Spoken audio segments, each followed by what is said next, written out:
Está no ar mais um Toca Podcast, seu bate-papo semanal aqui do YouTube. E quem me acompanha nessa jornada? Lana Silveira. Boa tarde, tudo bem, galera? Mas antes de dizer quem será o nosso convidado de hoje, eu já vou pedir o seu like, o seu comentário educado. E se gostar dessa conversa, por favor, se inscreva-se no nosso canal. Isso aí. E agora sim, quem que é o nosso convidado? Ele que é um dos idealizadores do Festival Internacional de Percussão que acontece em Curitiba e já está na 5ª edição. E, gente, ele participa do Mano a Mano Trio, é professor de faculdade, já é doutor, mestre em percussão. Vina Lacerda, seja bem-vindo. Olá, pessoal. Obrigado, Lana. Obrigado, Paulo, pelo espaço. A gente está aqui no Toque Cultural para divulgar um pouquinho do meu trabalho e desse festival que vai acontecer agora no finalzinho de novembro. Legal. A última vez que eu entrevistei o Vina Lacerda foi lá em 2014, num projeto chamado Tubo de Som, junto com os nossos queridos Glauco e Serginho Albá, lá do Mano a Mano Trio. A gente fez um projeto lindo. Vou deixar o link aqui na descrição depois, porque vale a pena ver. Tava realmente incrível. A gente caprichou, né? Foi bem bonito. A gente até usou um pouco daqueles vídeos de lá para divulgar nosso trabalho na época, porque a gente estava começando ainda um pouco com o trio, ainda ele estava engatinhando um pouco no seu cenário. Muito bom. Bom, então, e o Festival Internacional de Percussão tá rolando agora, nesse fim de semana, inclusive, né? E a gente queria saber dessa programação. O que é que tá rolando na cidade, Vina? Conta aí. Então, vamos lá. Bem, o festival, ele tá, né, agora numa edição especial. A gente já tem 5 edições que aconteceram. E essa semana a gente faz algumas ações de workshop e concertos que vão acontecer em parceria com algumas universidades e também dentro da Capela Santa Maria, com 2 concertos ali no dia 31 e no dia 1º. Show. Quando a gente fala de percussão, logo a gente imagina aquele baterista maluco da banda de heavy metal, mas percussão é muito mais do que isso, né, Vina? Conta pra galera aí. Pois é, né? E também tem essa coisa meio, assim, ligada... folclórica. E a nossa ancestralidade, eu acho, né? Porque todo mundo, de alguma maneira, batuca ao ouvir algum tipo de música que gosta. Isso é pura verdade. Se movimenta, né? Então, eu acho que o ritmo, ela é realmente é uma dessas relações, assim, que eu acho que são mais corporais do ser humano. Então... né? E a gente vai nesse lugar comum do bater o coração, do andar no caminhar, porque realmente ele está muito conectado com essa ancestralidade, essa visceralidade, né, que a percussão tem. E, enfim, né? E eu acho que muito ligado às nossas origens mesmo, né? E aí, nesse festival, você acaba explorando todas essas vertentes, né?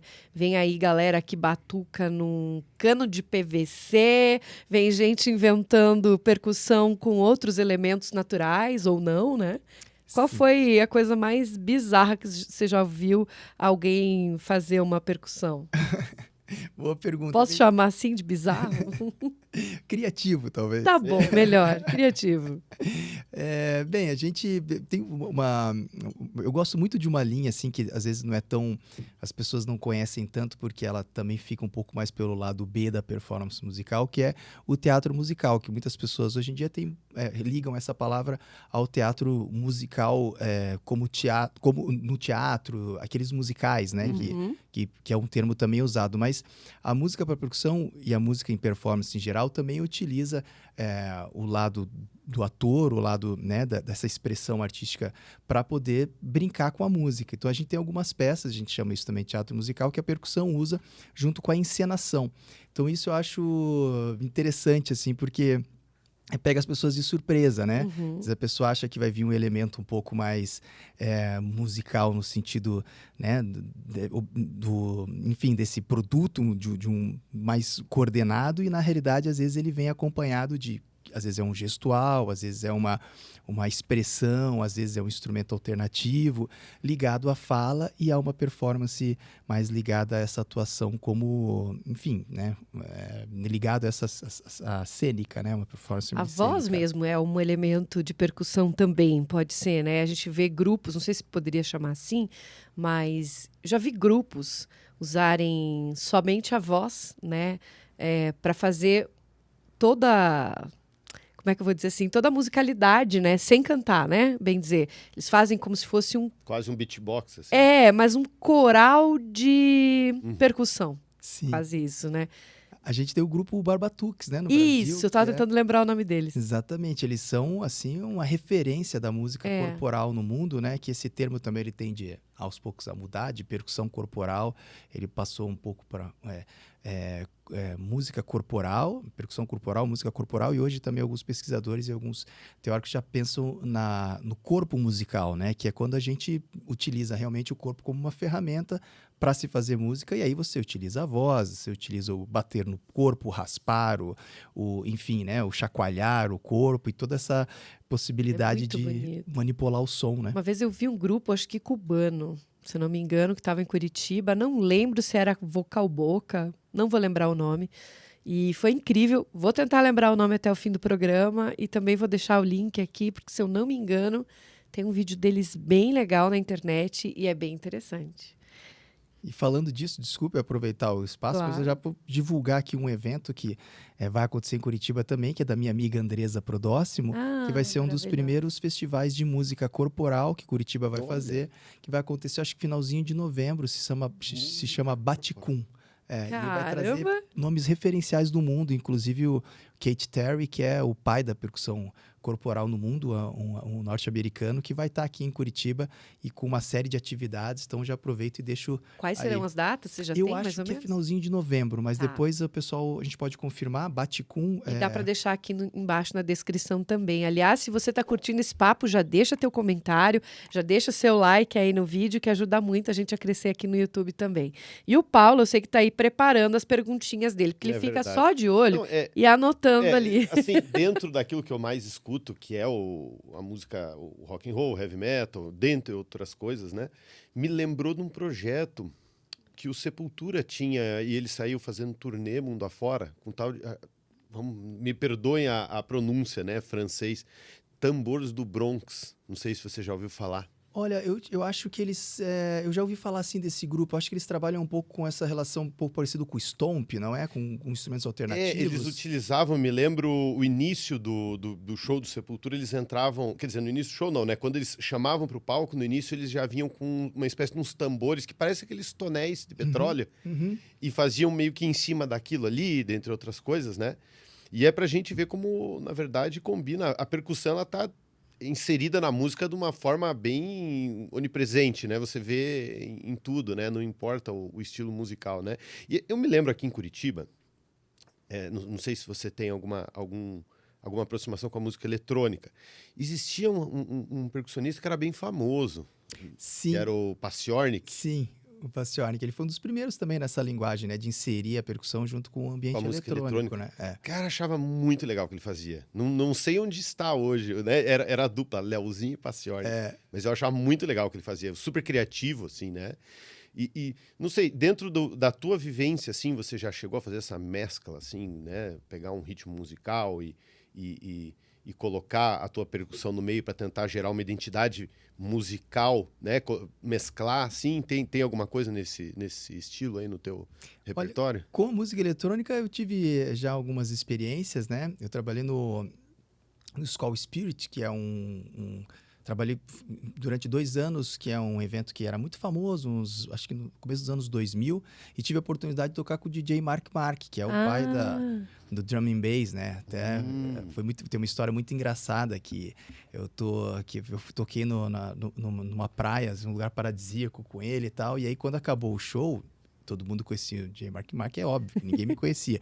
Aí eu saí descendo assim em direção à praia e veio aquela galera assim, né? Eu olhando aquilo, foi muito engraçado. Veio aquela galera assim, o Mark Mark foi para um lado e eu fui para o outro. Daí quando ele foi para lá, a galera fez zoom e eu saí para um outro lado, não veio ninguém, né? Foi muito engraçado que depois eu fiz amizade com 2 músicos argentinos, que eu sou amigo até hoje, e a gente sempre brinca, eles sempre brincam comigo, porque eles falam, pô, eu fui lá fazer amizade com você, achando que você era famoso, ninguém te conhece. Daí eu falei, pois é, enganei vocês.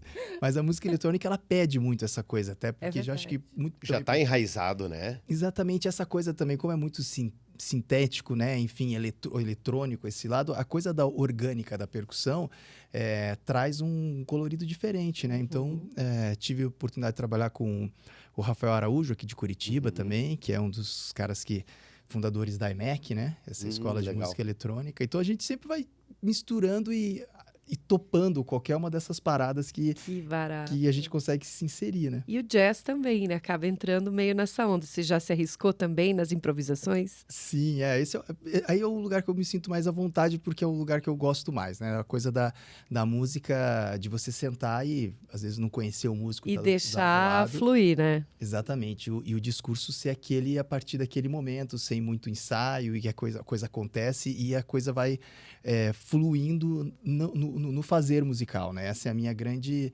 paixão pela música, né? A imprevisibilidade, eu acho que ela é o gatilho da criatividade. Então, nesse sentido, eu gosto de estar desafiado nesse lugar. Assim. E onde o público pode encontrar esse estilo de música hoje em Curitiba? Tem espaço para improvisação hoje? A gente tem sempre, há alguns anos, o Onca tem feito, agora ele retomou isso, então o Elinho Brandão tem capitaneado ali um movimento importante de jazz em Curitiba, que eu acho que Sim. é toda quinta-feira. Eu estive lá até tocando com ele em uma das edições há alguns meses atrás. E eu acho que, assim, de referência maior que eu tenho é essa balada de quinta no Onca, que para quem gosta de música instrumental e jazz vai encontrar. O Dizzy também tem alguma coisa, né? O Dizzy também, é verdade. Embora faz muito tempo que eu não frequente lá, não sei como é que tá a programação, porque também eu lembro que o Dizzy mudou um pouco o perfil deles, até por conta de que... faz tempo também que não vamos lá. Faz tempo. E que também, às vezes, é um tipo de música que também não agrada a todo mundo, né? Às vezes a pessoa quer sair para jantar, então não quer também uma coisa muito... Quer escutar um som mais. A gente, às vezes, brinca, né? De que, às vezes, o pessoal quer escutar mais uma coisa para entretenimento, para curtir a sua noite ali, sem muitas emoções, meio né? som de fundo, assim, vamos dizer, né? E, salvo engano, acho que o Pensador também tinha alguma coisa, não tinha? Tinha, É há um verdade. tempo atrás. Faz um tempo agora, depois da pandemia, que eles estão se reerguendo, né? Ali eu não tenho mais visto grandes programações como eles tinham antes. Mas era um lugar que a gente ia ouvir. Era agradável. Era muito bom, Era né? bem legal o som deles. Aliás, em Curitiba tem muitos espaços que permitem esse tipo de show, né? Esse tipo de... E eu acredito que tinha que ser um pouquinho mais explorado também, né? A gente está retomando o mercado, né? Também por conta da pandemia, só né? sofreu Acho que bastante. sofreu bastante, alguns bares, né? Enfim, não estão conseguindo ainda colocar uma programação que gostariam. Os músicos também estão se adaptando a essa... Mas eu estou um pouco por fora também, porque como eu estou um pouco fora das noites curitibanas, por conta de que eu também... Digo, estou mais produzindo do que curtindo, né? Aí eu também não posso dar tantas dicas, assim. E você diria que existe alguma região brasileira em que a cena é mais forte nesse estilo do que outras? Assim, onde que está a referência hoje nacional disso aí? Olha, eu acho que ela está em todos os lugares, sabe? Porque até a gente estava conversando antes nos bastidores aqui, né? Eu acho que como é a música instrumental, como ela é um tipo de música que nem sempre você acessa todos os públicos, né? Ela não é um tipo de música tão, enfim, de entretenimento e para diversão, né? Ela requer, assim, uma atenção um pouco maior, às vezes até uma sensibilidade um pouco diferente, né? Os mercados, eles são um pouco mais restritos, né? Mas eu acho que essa cena, ela é muito forte nos seus lugares, tanto Uma coisa que eu acho que cresceu muito foi a Europa, um pouco por conta que eles pegaram essa coisa do festival de jazz e chamaram de jazz todo tipo de música que saísse um pouco desse modelo estanque da música comercial. Tipo que fazem com o rock também, de certa forma. Hoje tem samba rock, pop rock, tudo não sei o que rock, né? Pop e rock. Exatamente, eu acho que começa a agregar mais públicos, né? Então, nesse sentido, me parece que na Europa tem um mercado um pouco mais aberto para os diferentes tipos de linguagem da música mais, assim, não sei se é o termo certo, conceitual, mas mais experimental. Assim. Também, né? Música experimental, né? Coisa que pouca gente sabe definir, né? Ou conceituar, né? Mas eu entendo bem. Eu acho que isso é muito forte aqui na América Latina, né? A gente tem a latinidade traz muito essa questão também, né? Da improvisação. Você vê grupos, às vezes, de músicas rumba, uma coisa assim. Eu acredito que permite um pouco mais desse improviso também, né? Não sei, tem essa impressão, né? E o legal do improviso, né, que a gente também tem uma ideia, assim, de que o improviso é alguma coisa complexa, é uma coisa assim, que exige uma qualidade técnica extrema. Claro, em alguns casos sim, mas eu sempre gosto de pensar que o improviso, ele deve ser estimulado na nossa vida, porque eu acho que ele é o primeiro elemento composicional que a pessoa tem, de caráter individual, exatamente, e criativo. Então, por isso que eu tenho tanta paixão por isso, né? Porque, enfim, você se permite, né, ser diferente, né? E soltar ali o ritmo e deixar... E sai dançando também? Vina Lacerda dança também ou só toca pra galera dançar? Não, você dançar forró só e olha lá. Ô, louco, só? Que é o negócio mais Tem que ser juntinho com alguém que saiba, né? Por isso que eu dá uma sozinho. ajuda, né? Não, porque eu vejo que às vezes, né, naquele momento, você dá vontade de sair dançando também, não? Olha, sabia que na percussão é muito legal porque eu morei um ano na Bahia, em Salvador, eu fui fazer uma que pesquisa lá. delícia. E lá eu vi que essa coisa corporal da gente aqui, ela é muito mais retraída, né? É. Meu pai é baiano, mas eu nunca tinha tido a experiência de ficar na Bahia um ano, então ver isso numa realidade diferente. Lá não existe tocar sem se movimentar. Então isso é muito legal, porque a gente aprende um pouco com essas, né, enfim, né? E o músico deve se sentir, de certa forma, valorizado, né? Olha, eu acho que sim, também tem, dependendo do estilo, né? Porque às vezes, né, a pessoa, né, às vezes não cabe bem o movimento do corpo, às vezes não, Claro. às vezes pode até atrapalhar, enfim, mas eu acho que alguns é muito difícil você. Eu sempre eu toquei um tempo em casamento, assim, eu fazia às vezes até com um músico de música eletrônica aqui de Curitiba, que ele era meio moda na cidade, e toda a alta sociedade de Curitiba chamava ele para tocar nas festas de música eletrônica. E aí o que acontecia? Eu achava isso interessantíssimo, porque eu entrava no meio da madrugada quando já estava todo mundo meio balão. Então o começo da noite era sempre todo mundo na sua pompa, sentado na mesa, Sim. tal, não sei o quê, com seus discursos ali, enfim... Às vezes Aquele até... protocolo, né? Exatamente.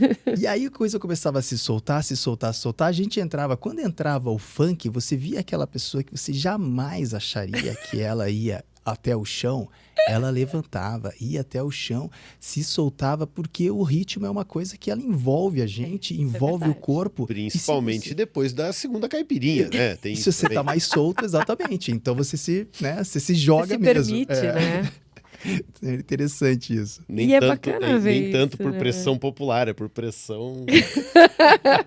Mas eu acho que aí a pessoa solta o que tá dentro dela, o ritmo que tá ali preso, o querer acompanhar, o fazer parte também daquele momento.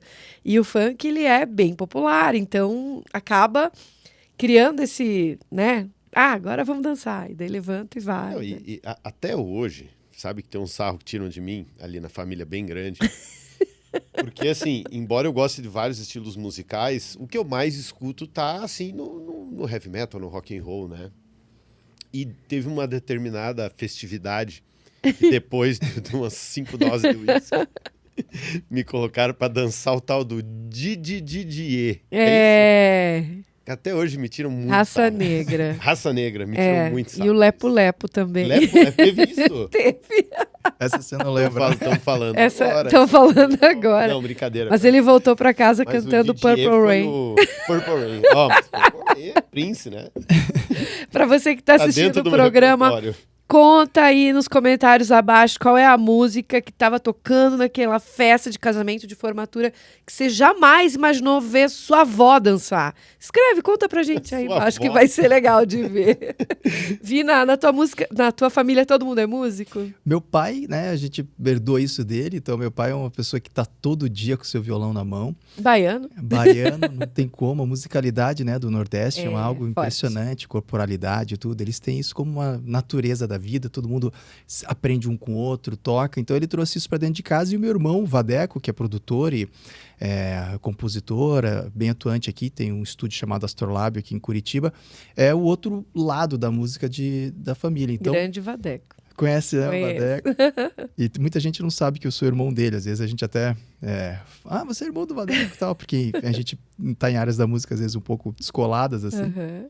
E então, quando eu era criança, até tava falando pro Paulo aqui, né, nos nossos bastidores, que eu escutava de um lado o heavy metal, que era do Vadeco, e do outro lado a música popular do meu pai. Então, aos poucos eu fui, né, de alguma maneira assimilando aquilo, acumulando aquele conhecimento, até me descobrir o meu lado musical. Mas teu pai era aquele que tocava em festas, também tinha um grupo musical, ou era só aquele apreciador, aquela pessoa que gostava? Quando de ele veio para bastidor? Curitiba, demorou uns anos para ele conseguir um grupo de amigos, porque a gente morava em São Paulo e lá era todo final de semana. Ele tinha um grupo chamado Grupo Sereno, que era com, sei lá, tinha 15 músicos lá, todos amigos, que era uma desculpa para todo mundo subir no palco, tinha tocar, tomar cerveja e tocar samba e pagode, que era a onda deles. Que show. Quando ele veio para cá, isso foi um pouco apagado, assim, mas logo depois ele fez as suas conexões aqui de amizade e agora que a pandemia acabou, ele está se sentindo mais confortável para voltar e tocar, porque durante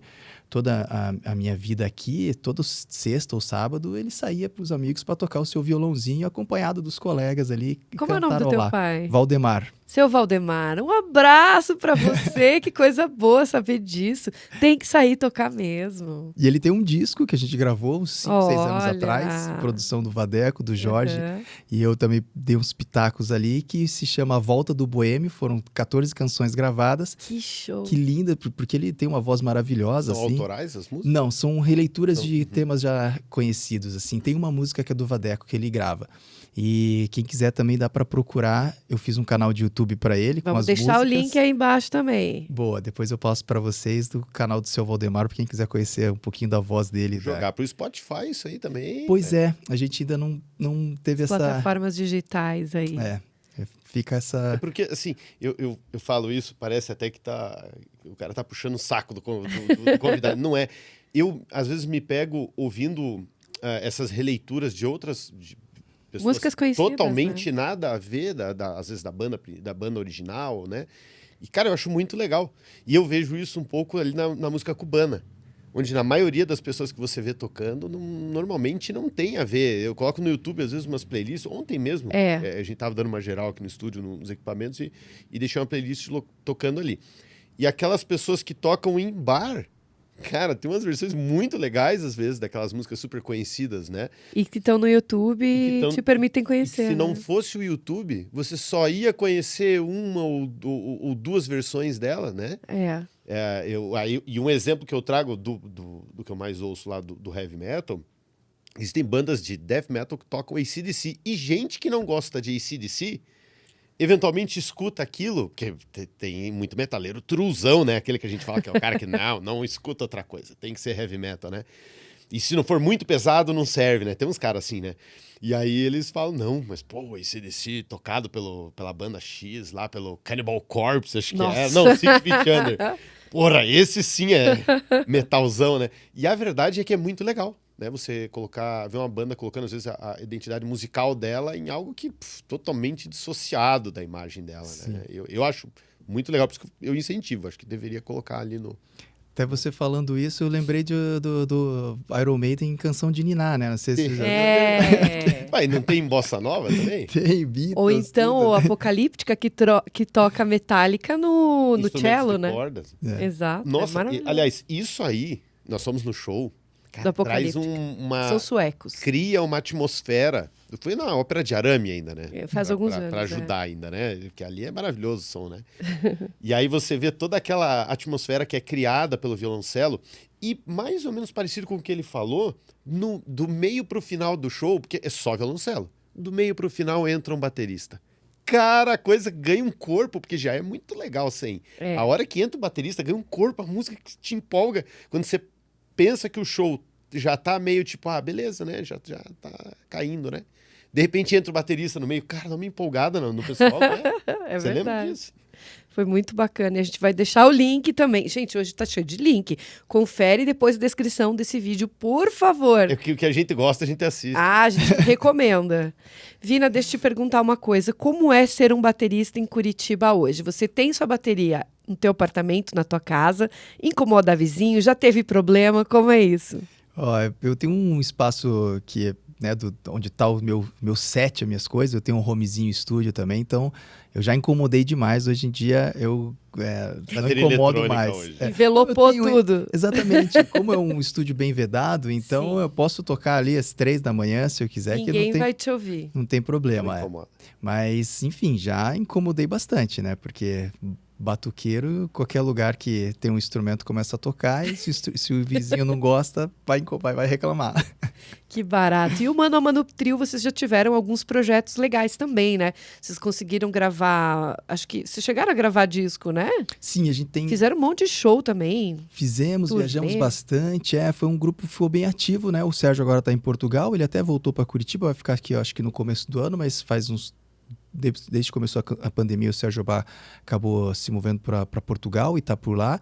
E então a gente está um pouco mais parado, mas a gente foi um grupo que ficou muito ativo, viajamos bastante, fizemos 2 CDs e um DVD, né? A gente fez um DVD com a obra do João Bosco, que está disponível no nosso canal do YouTube, do Mano a Mano Trio, que teve a participação do João Bosco e do Raul de Souza, que é um trombonista importante da música brasileira. A gente fez o encontro deles também, que eles nunca tinham tocado juntos, então a gente registrou esse momento. Foi um momento bem especial, porque o Raul de Souza faleceu 1 ano depois da gravação. Verdade. E então a gente, o Mano a Mano é um grupo que eu gosto muito. A gente vai tocar, inclusive, eu não sei a data, mas vai ter uma data agora em final de novembro que o Glauco está organizando com a gente aí. Então fiquem antenados aí nas nossas redes, Vina Lacerda, @Vina Lacerda, @Sérgio Obá e @Glauco Souter, que a gente vai divulgar pelas redes aí para quem quiser conhecer esse trabalho, que um trabalho que a gente tem muito carinho, porque é uma formação diferente. Então é percuteria, clarinete e contrabaixo. É muito bonito. Olha. Então não tem essa coisa do instrumento harmônico de base, né? Embora o Glauco, né, o toque harmônico, melódico, baixo, toque tudo um pouco ali, mas a gente não tem guitarra e piano, por exemplo, né? Ou violão, que tradicionalmente se consolidaram nas formações de trio, né? E você se arrisca em outros instrumentos também? Em casa eu me acho o Djavan, eu sempre conto só que é só em casa, não vou dar Me esse acho prazer. o Djavan, foi boa. Mas de compor também, assim, ou Eu só de brinco, interpretar? eu brinco. Eu gosto de brincar. Como eu também tenho tido pouco tempo, que os últimos anos eu me dediquei muito à educação, então também ele serve mais como um hobby, como um entretenimento. Mas se eu tenho algum tipo de possibilidade de me, sabe, de me jogar nisso, eu adoro, porque acho que faz parte do processo, né? A música, ela é um ambiente muito aberto. Eu sempre digo que é muito ruim um percussionista, um baterista não tocar um instrumento harmônico ou melódico, e muito ruim que um instrumentista melódico ou harmônico não toque o instrumento de percussão. Que a gente tem que tentar unir essa, não de uma maneira assim, né, que tenha que ter uma expertise no instrumento, não isso, mas vivenciar com aquele instrumento as possibilidades que ele oferece, né? Então, eu acho importante essa brincadeira, né? E a paternidade também, né? Já há 6 anos temos aí o Joaquim, né? Que acho que deve ter te trazido muita inspiração, né? Trouxe. Olha, o Joaquim é um beijo. É um batuque à parte. É um batuque à parte. Ele sabia que ele é um cara muito das inteligências corporais sinestésicas. Ele não é tanto da história da música, assim. Porque a mãe dele, a Alessandra, minha companheira, mandar um beijo pra minha família, pra todo mundo. Beijo, ela é bailarina. Olha só! Agora, sim, enfim, ela foi bailarina, agora ela já não atua mais, né? Ela é fisioterapeuta, trabalha com terapias corporais também. Mas ela tem essa coisa do corpo, porque dançou desde muito pequena, vida inteira, morou muito tempo nos Estados Unidos, depois veio aqui para o Brasil e ficou no Balé Guaíra mais de, acho que 12, 13 anos ali. Legal. E aí depois que ela parou de dançar, a gente acabou, né, o Joaquim nasceu, então acho que o Joaquim ele pegou muita coisa disso dela. Ele tem a história da música, mas eu acho que não sei, isso é uma teoria minha. Como a mãe não dança mais, ele não vê a mãe dançando e o pai toca, eu acho que ele sabe, pô, de novo, vou meu pai tocar, vou lá no estúdio, daí tem uma bateria, 1000 instrumentos. Para ele aquilo ali já não traz mais encanto, até trazia, assim. Então ele é do parkour, ele é do movimento, ele quer pular de um lado para o outro, e eu acho isso legal, assim, também de alguma maneira, eu acho que o corpo, ele, né, tem as várias formas de expressão, a música é uma delas, e enfim, o movimento outra, né? O teu filho em meio aos instrumentos me lembra quando eu ia com a minha mãe nas lojas de tecido. A minha mãe era costureira. Rapaz, como me irritava passar uma tarde de sábado com ela escolhendo os tecidos lá. Ai, tecido, ok. E eu lá, criança, no meio do monte de tecido. É ele no meio dos instrumentos. Eu acho. Mas aí ele vai encontrar o dom dele, claro, né? Ele vai despertar aí para alguma coisa. Não necessariamente para música. E no caso da Isadora, né, da minha filha, provavelmente ela se irrita de tanta foto que o pai quer tirar, né? Que é um dos hobbies do pai, tirar fotografia, né? E ela é minha modelo, óbvio, né? Claro. Então, aquela coisa que eu acho que toda criança queria, né? Ser atriz de novela, ser, sei lá, modelo. A Isadora já desde cedo já deve pensar assim, porra, meu pai é chato com aquela câmera dele. De novo, lá vem ele de novo. Ela perguntar, quantas fotos já tirou? 300. Acho que tá bom, né, pai? E Vina, por você trabalhar com educação, justamente está dedicado mais ao trabalho universitário, né? Eu vejo. Mas você acredita que a criança, a partir de quantos anos, pode começar a desenvolver, ou querer aprender, ou poder começar a desenvolver as técnicas da percussão mesmo? Eu tô na academia, na universidade, faz 6 anos, 5 anos, 6 anos.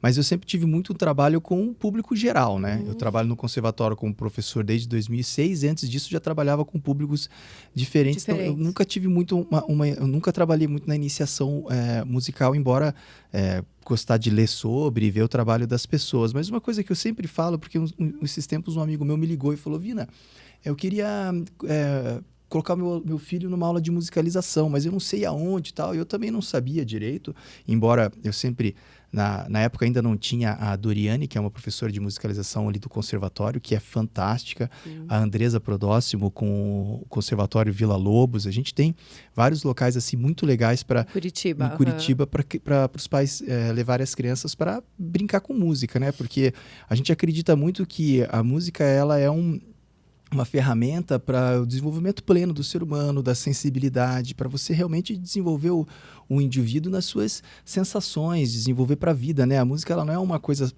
para o fim profissional de tocar um instrumento, né?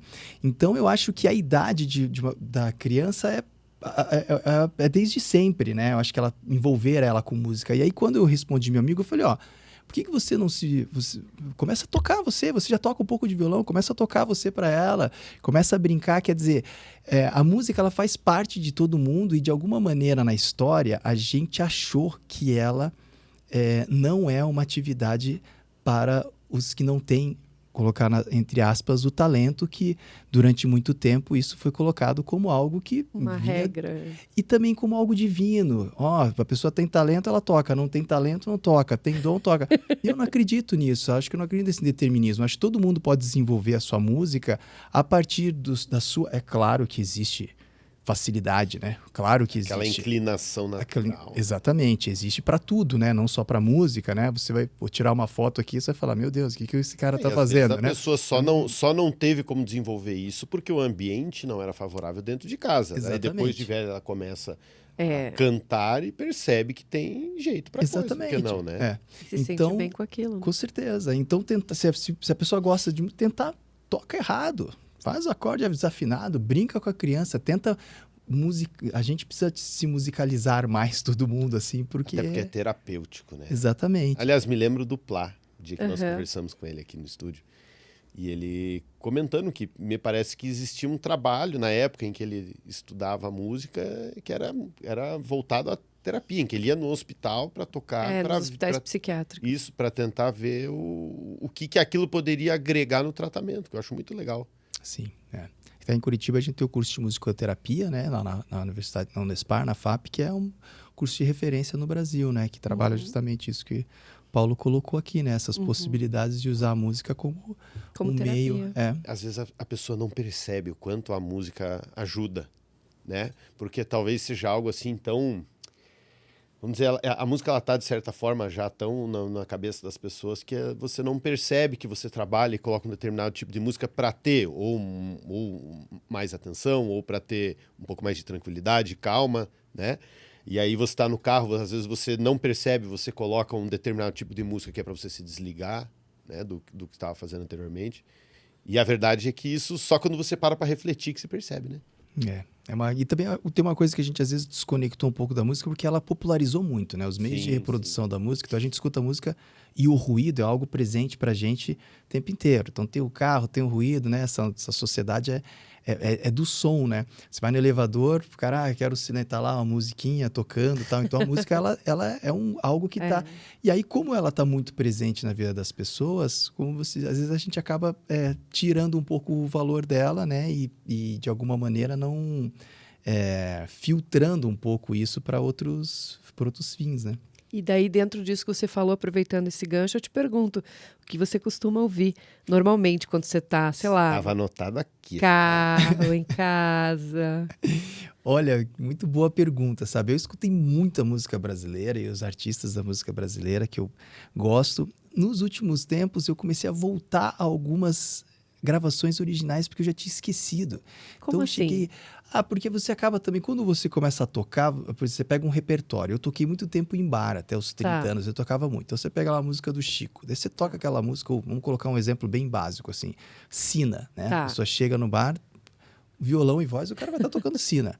Né? Tem um amigo que disse que o problema não era a sina, não era o Djavan, eram os intérpretes. De tanto que a música era tocada, ninguém aguentava mais a música. Existem Quando clássicos, né, do voz violão, né? Exatamente. Quando você vê a gravação original, você fala, você volta, porque daí você não quer mais escutar a música, porque você escuta tanto ela. Quando você volta para a gravação original, você fala, nossa, olha que coisa maravilhosa, olha esses arranjos, porque você acaba esquecendo de tanto você detalhe ver. se perdeu, né? Tanto Exatamente. cover, De né? tanto cover, você esqueceu da gravação. Então, teve uma época que eu tava assim. Hoje em dia, eu gosto muito de escutar música de outras partes do mundo. Então, eu tô seguindo muitos artistas de Israel, Que gosto legal. muito de artistas turcos. Eu escuto muito menos música brasileira, assim. E então, eu foco um pouco nessa onda mais étnica, assim. E o que se toca mais, o que é legal na Turquia para se escutar aí? Vamos dar uma dica Olha, pro pessoal. eu gosto muito, tem um músico, ele na realidade ele não é turco, né, mas ele tem trabalhado assim, que é um percussionista na realidade, que tem trabalhado com vários artistas, inclusive artistas turcos, que é o Itamar Douari.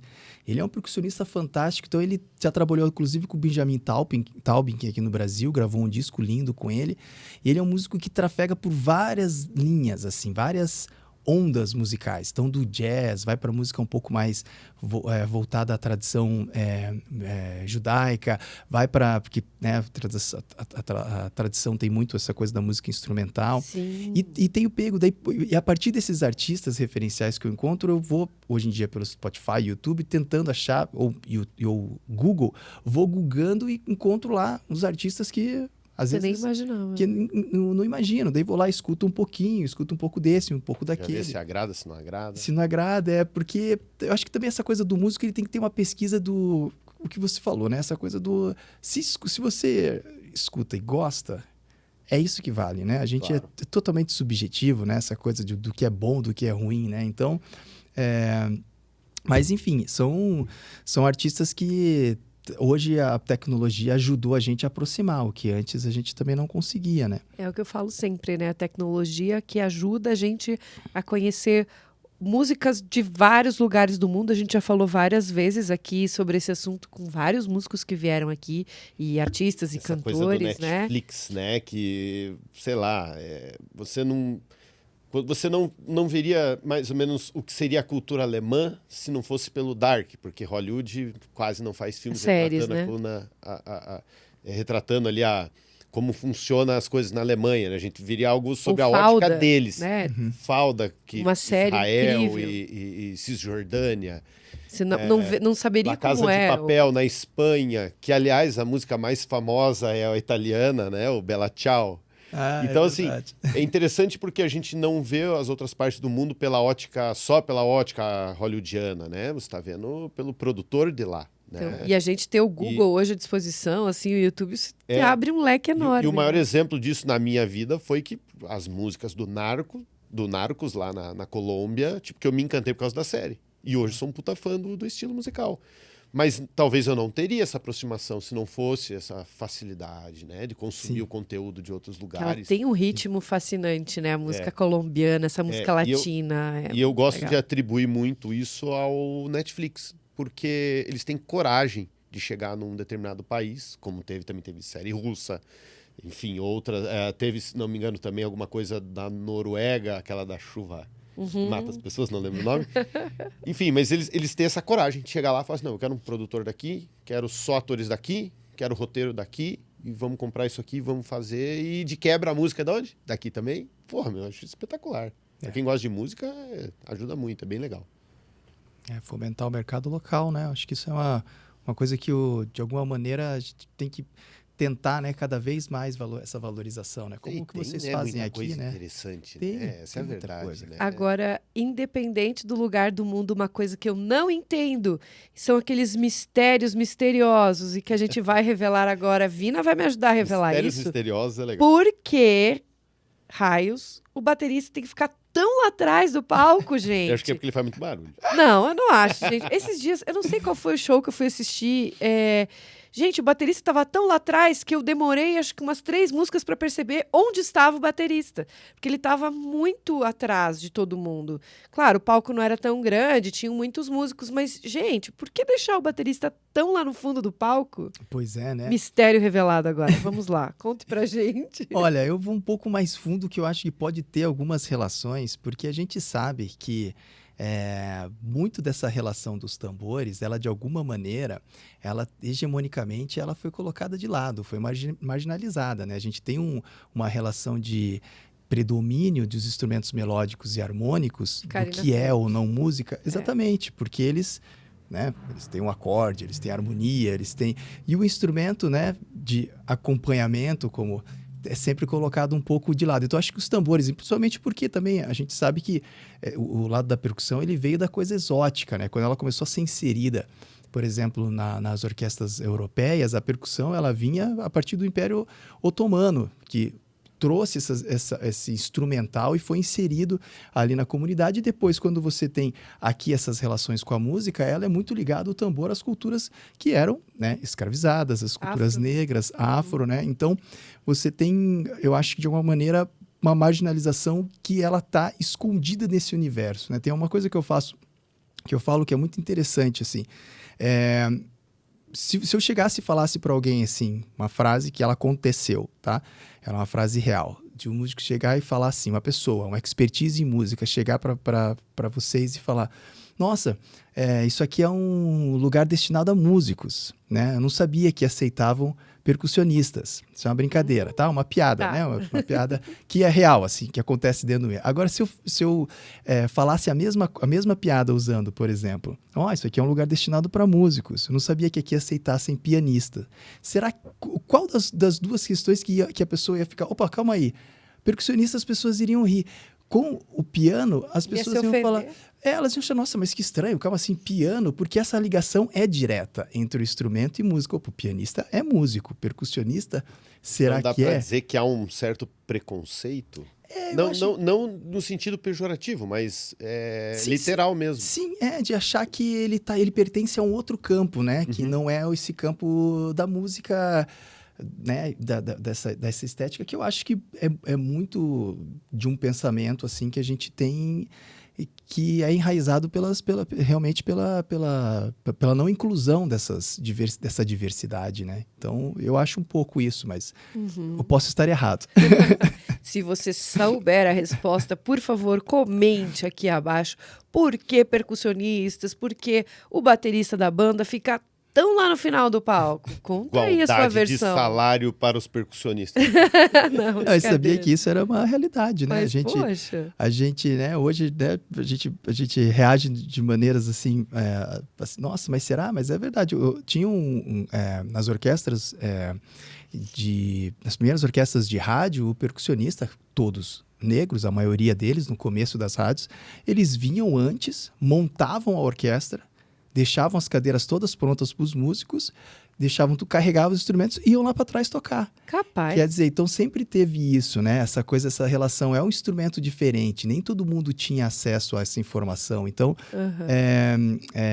isso, né, já foi uma bandeira que foi levantada, né? Quer dizer, de pagar a mesma coisa para todos os músicos. Eu estou dizendo que isso não acontece, nunca aconteceu no meu... Apesar de uma vez, ó que interessante isso, eu fui fazer um cachê para uma instituição que trabalhava tanto com música popular quanto música erudita. Quando eles foram me pagar o serviço pela música popular, eles queriam me pagar menos do que eles iriam me pagar o serviço pela música erudita. Por quê? Então você vê que eu acho justamente porque Né? né, Tipo, não existe faz uma sentido.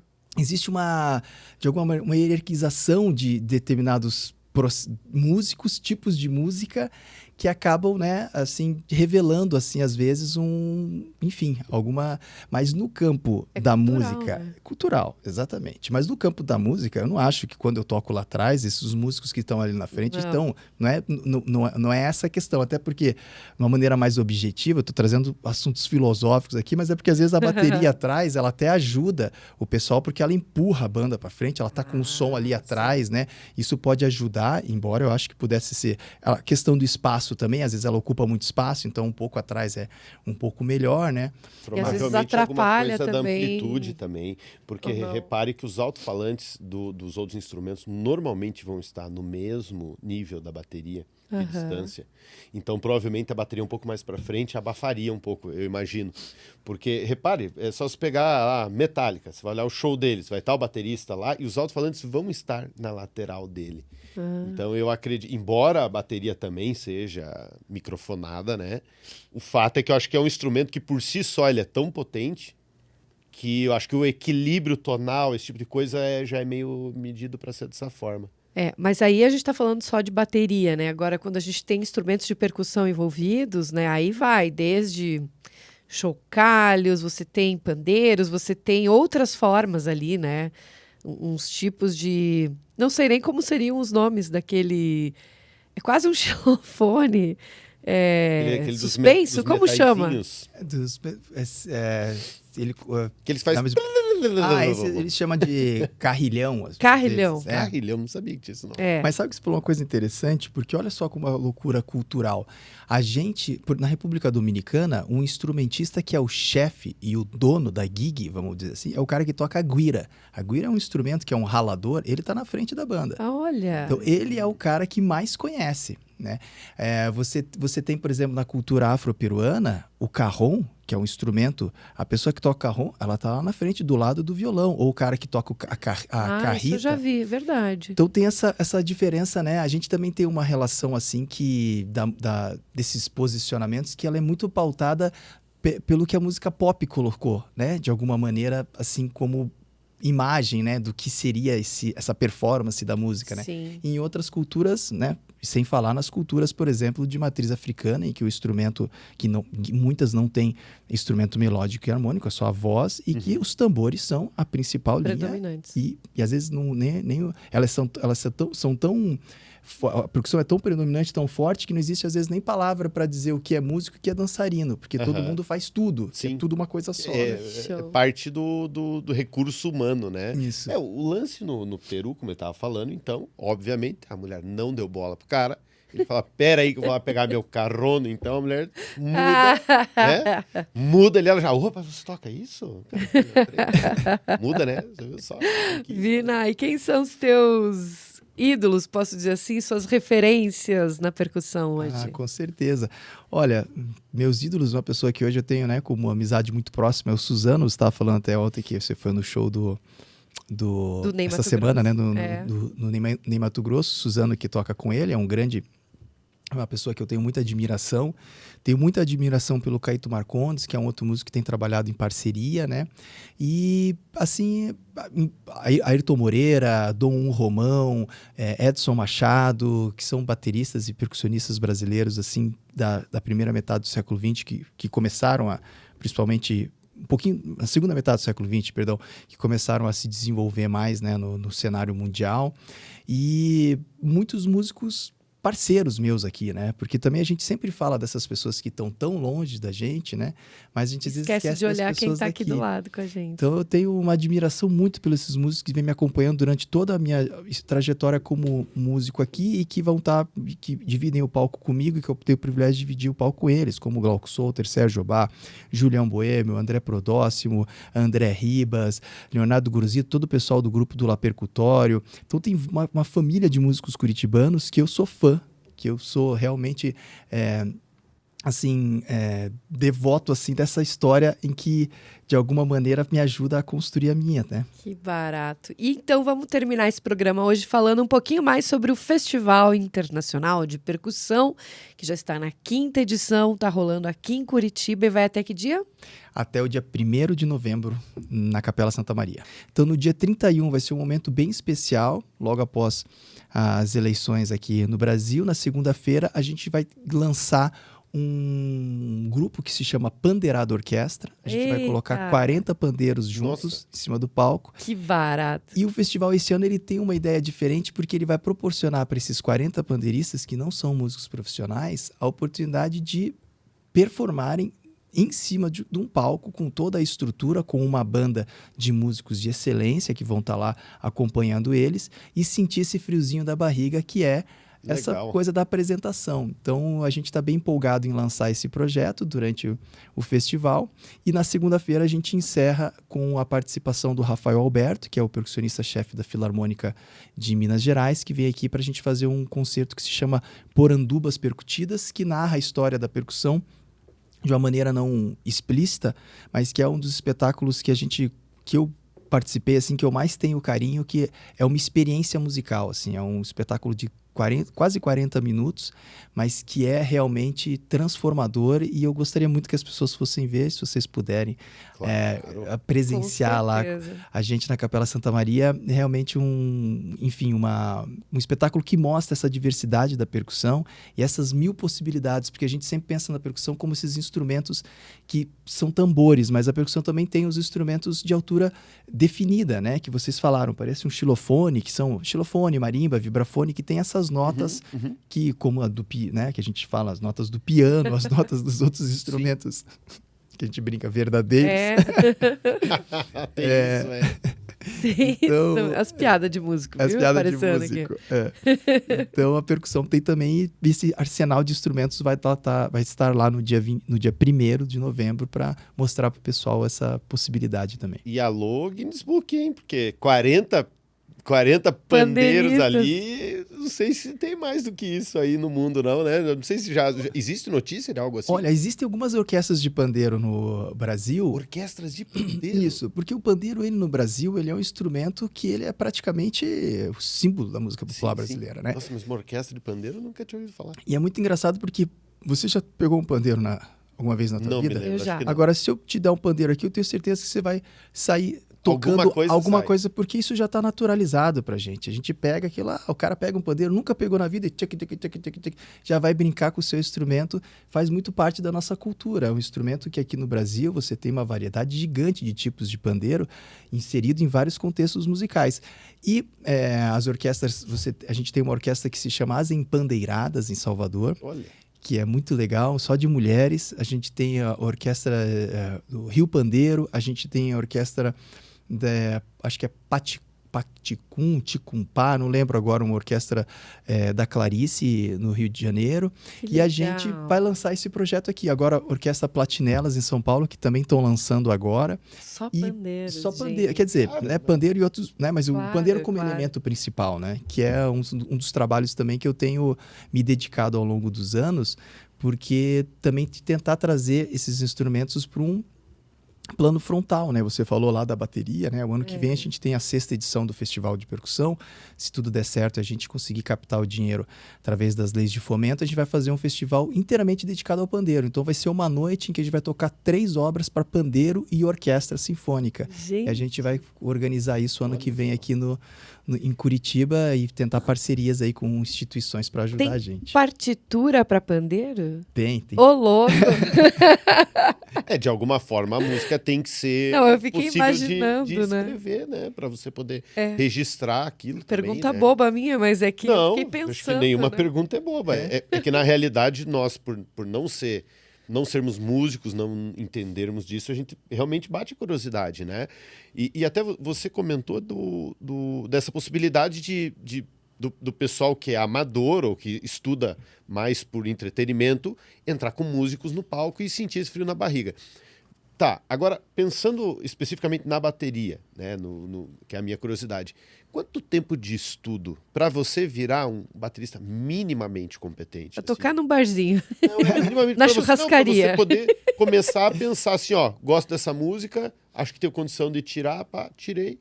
E dar aquela autoconfiança no cara, assim. Que mínimo de estudo que você imagina de Olha, tempo? isso é muito relativo, né? Porque vai do tempo, né? Da disponibilidade da pessoa, Claro, do comprometimento da pessoa, da facilidade, da tutoria que a pessoa tá. Hoje é uma coisa muito interessante, assim, que a gente está mudando realmente o paradigma da educação em música, porque a gente está começando agora a linkar com uma coisa que tem transformado a história, que é a gamificação, que é você usar os games para... Eu tenho um aluno na FAP Que legal. que ele toca guitarra muito bem. Ele aprendeu a tocar com o Rocksmith. Ele tem um jogo. Rapaz, eu achei Que que, ele aprendeu. achei que você ia me dizer que pessoas que fazem música pra game, mas um cara que aprendeu a tocar de verdade. Com o vídeo Ah, jogando. é que o Rocksmith, se não me engano, é no próprio instrumento, É no não próprio é? instrumento, Ele não é como o Guitar Hero, que é uma coisa Que é de aquela brincadeira. plataforma, mas já os jogos, né, eu acho que a Harmonic System, que é o que desenvolveu o Guitar Hero, eles já estão desenvolvendo outras plataformas. Agora a gente tem o Mood Play Smart Drums também, que é um negócio que você compra uma bateria meio pronta, você Isso eu já brinquei já. qualquer celular. No Guitar Hero. No Guitar Hero? No Guitar Hero tem bateria. E aí você vai brincando. Então, quer dizer, as coisas estão... Então, também, por exemplo, às vezes o cara, né? Porque o que é tocar bateria? Às vezes, para a pessoa, né? Para a gente tocar, beleza, eu sou um profissional da música, eu preciso estudar tal. Mas para a pessoa tocar bateria, às vezes ele tocar uma música que ele gosta. Claro. E aí ele pode aprender em 10 minutos, né? Isso é muito legal, né? Então vai do tempo para a pessoa. Então ele pode levar entre 1 hora, 2, até 50 anos para aprender a tocar uma música, né? Depende de cada um, né? E a gente, como é profissional da área, a gente nunca vai... Porque o nosso interesse é justamente não estar numa condição estanque. A gente quer estar o tempo inteiro evoluindo, né? Claro. Mas para um cara que está ali, que se divertindo, ele aprendeu a tocar aquela música, ele pode tocar aquela música a vida inteira do mesmo jeito e ele vai estar usando a musicalidade dele, brincando com a música dele. Então, eu acho que isso é uma coisa muito bonita, assim, de que as tecnologias vão favorecer, né? Você pega um jogo daquele, tá rápido demais. Ele coloca lá.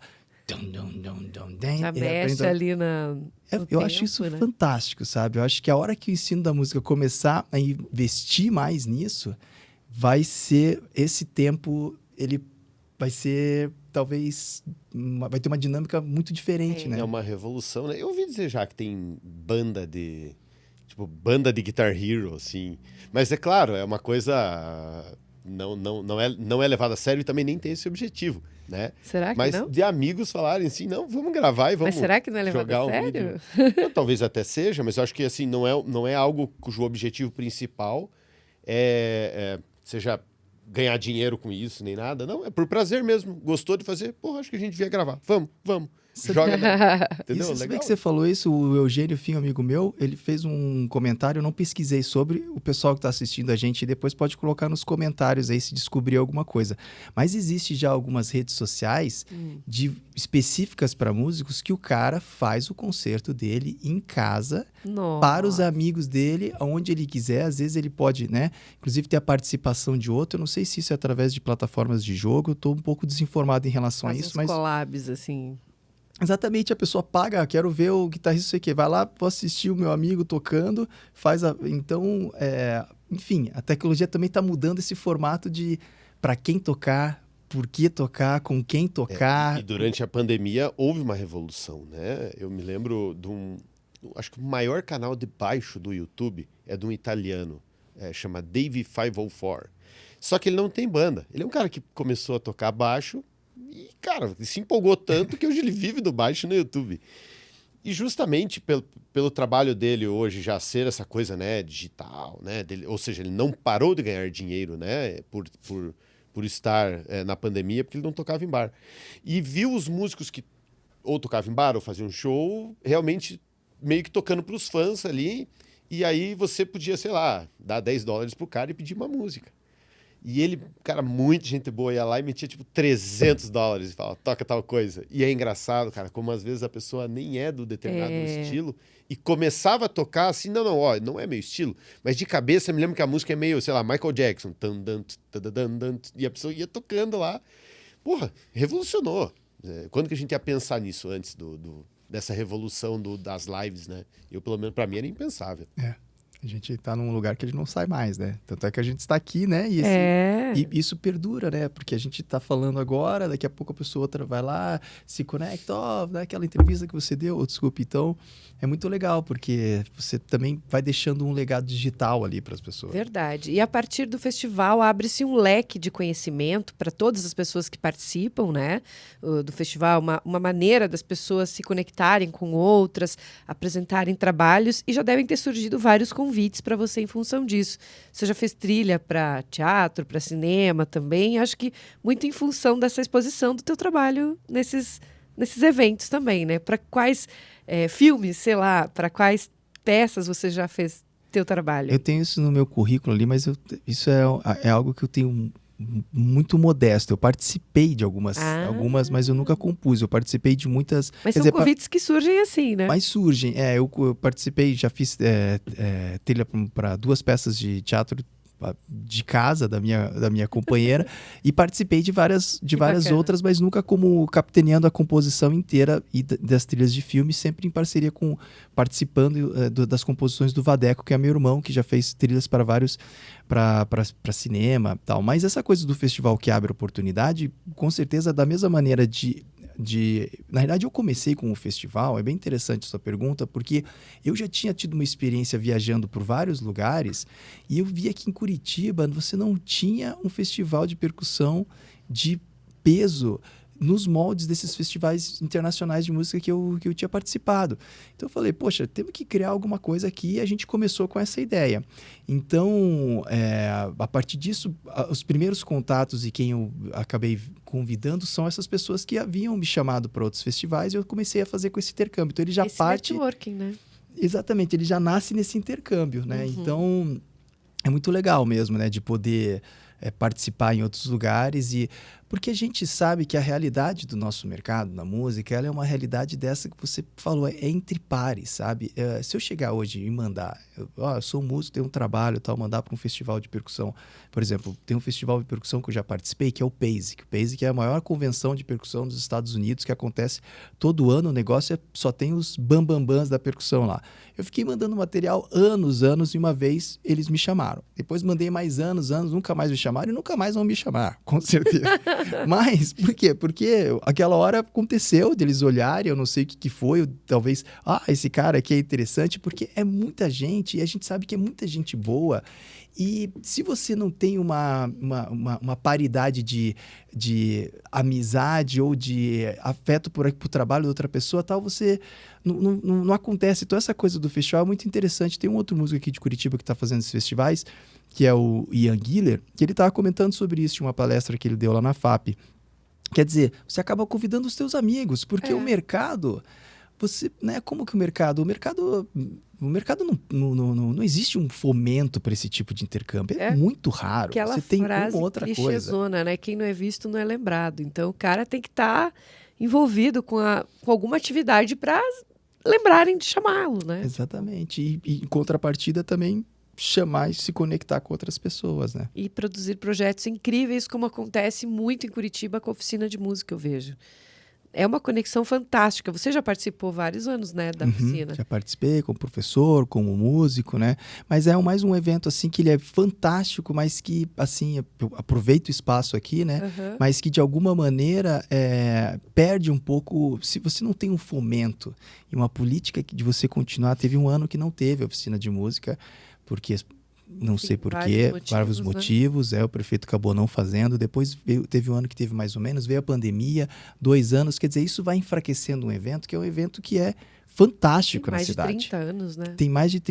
Se você contar, acho que a parte de música erudita, acho que até mais. Até mais, eu acho. Então, a gente tem que valorizar essas políticas, eu sempre tenho reiterado isso nos locais onde eu estou, políticas de fomento, porque é a única possibilidade de a gente reverter isso para a comunidade. Você faz um conceito, você propõe, quem que vai pagar R$100 para ter quase 2 semanas de aula com um guitarrista. O melhor professor do país, né? Então, essas coisas, sabe, só são possíveis a partir da iniciativa do poder público de bancar isso, porque é assim, né? A gente não...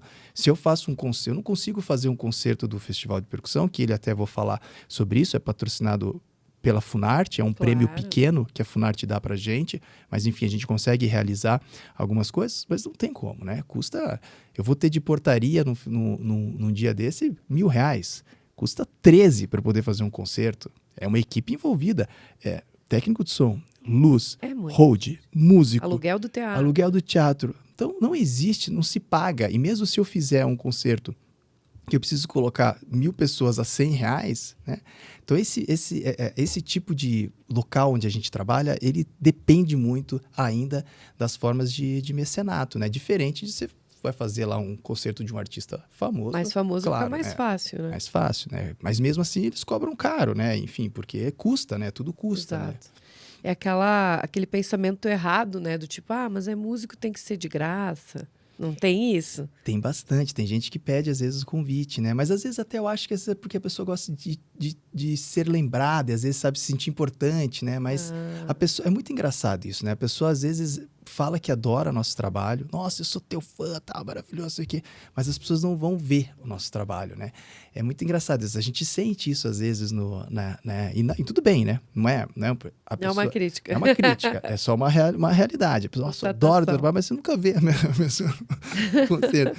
Às vezes, pede convite porque também, enfim, é normal. Às vezes a pessoa quer se sentir valorizada, eu acho isso ok, mas às vezes a pessoa paga por um concerto de um artista de nome sem pensar no valor e às vezes acha caro para pagar um concerto de um artista local, né? Então são valores assim que a gente de alguma maneira precisa lutar para que mude, né? É verdade. O artista local tem que ser valorizado. E é o inverso de quem... A necessidade é inversamente proporcional a isso, né? Exatamente. Como eu gosto de dizer, é o ass of the snake. Então, o cara paga pra ver o cara, mas na hora de prestigiar o cara aqui... Tem dificuldade, Um né? local que é o ingresso de graça, o nome na lista ainda, né? E não quer pegar fila, viu? Não, acha ruim ainda. Mas é isso aí. Vina, foi um prazer enorme te trazer aqui para falar um pouquinho mais sobre o teu trabalho, sobre o festival também. E eu acho que agora é o momento para você deixar aí as tuas redes para a galera te encontrar. Canal do YouTube, que ele comentou aqui. Manda aí. Então vamos lá, meu canal de YouTube, Vina Lacerda. Tô com 1.000 inscritos, consegui. Vai crescendo, hein? É assim que começa. Vai chegar a 2.000 rapidinho agora. Com certeza. Bem, a minha rede, que é o Instagram, através do @FIPCuritiba, @Vina Lacerda, perdão, e as redes ligadas ao festival.